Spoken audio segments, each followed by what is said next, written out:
706 लोग क्योर हो चुके हैं और अगर हम पिछले 24 घंटे में देखें तो 1074 people have been cured. It is such a positive news that this is the highest number in terms of cured patient noted till date.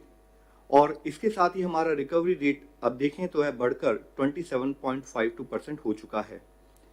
पिछले 24 घंटे में भारत में अगर कोविड-19 के कंफर्म केसेस की संख्या देखें तो 2553 केसेस बढ़े हैं, जिसके कारण की कुल कंफर्म संख्या अब 42,533 हो चुकी है। Total active cases under medical supervision की संख्या 29,453 है। अगर हम सभी अपने क्लोज केसेस को डेटा के बेसिस पर एनालिसिस करें और एक आउटकम रेशियो कैलकुलेट करें, आउटकम रेशियो मींस कि जो हमारे केसेस क्लोज हो चुके हैं उनका आउटकम, यानी कि क्या वो रिकवर हुए हैं या डेथ रिपोर्ट हुई है, उसके टर्म्स में मेजर करते हैं। यह हॉस्पिटल में क्लिनिकल मैनेजमेंट के स्टेटस को इंडिकेट करती है। तो इससे पहले हम लोगों ने 17 अप्रैल में जैसे बातचीत की थी तो पाया था कि देश में आउटकम रेशियो 80:20 नोट की गई थी और उसके कंपैरिजन में अगर हम आज का डेटा देखें तो पाते हैं कि हमारी आउटकम रेशियो बढ़कर 90:20 नोट की गई है, जो कि 17 अप्रैल के डेटा से इम्प्रूवमेंट के रूप में हम देख सकते हैं। ये वैसे तो जैसे हम हमेशा बात करते हैं कि देश के लिए हर एक डेथ कंसर्न का विषय है, इसीलिए जरूरी है कि हम कोविड के ट्रीटमेंट की डीपर अंडरस्टैंडिंग डेवलप करें, फोकस करें कि हम अपने इस आउटकम को और बेहतर कैसे बना सकते हैं। आज जैसे कि लॉकडाउन हमारे देश के कुछ हिस्सों में स्टैगर्ड मैनर में ईज हो रहा है, तब हमारे लिए जरूरी है कि हम ये इंश्योर करें कि रिगरस कंटेनमेंट मेजर्स वहाँ लिए जहाँ पर कि केस पाए गए हैं। हम ये इंश्योर करें कि जितने भी हमारे केस हैं उसका इफेक्टिव क्लिनिकल मैनेजमेंट हो और साथ ही हम इन्फेक्शन प्रिवेंशन और कंट्रोल पर भी अपना फोकस रखें। ऐसे पैंडेमिक्स में इससे पहले भी हिस्टोरिकली यह नोट किया गया है कि अगर सोशल डिस्टेंसिंग का रिलैक्सेशन, यानी कि जब हम सोशल मोबिलिटी अलाउ करते हैं उस समय पर सही ढंग से पालन ना हो और रेस्ट्रिक्शन को सही ढंग से इस्तेमाल ना किया जाए तो सडनली डिजीज ट्रांसमिशन रेट फिर से इंक्रीज हो सकता है।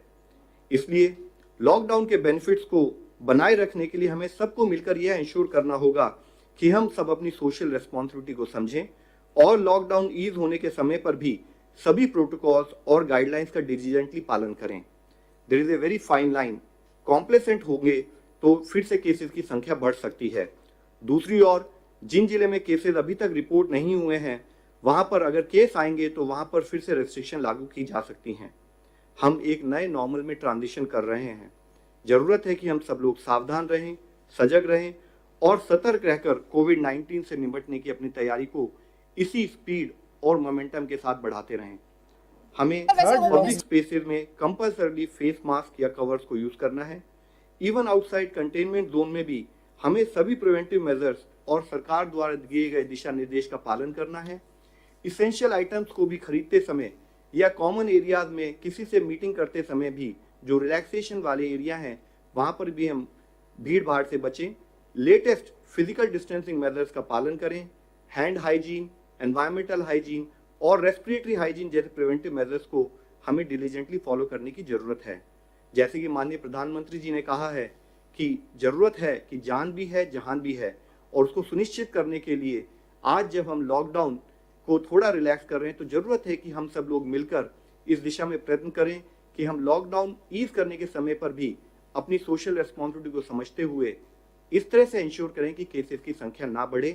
Please help us to help you. धन्यवाद। फ्रेंड्स, आज हमारे साथ हैं चेयरमैन एम्पावर्ड ग्रुप 6। तो मैं रिक्वेस्ट करूंगा सर से कि वो आपको अपने एम्पावर्ड ग्रुप के बारे में ब्रीफ करें।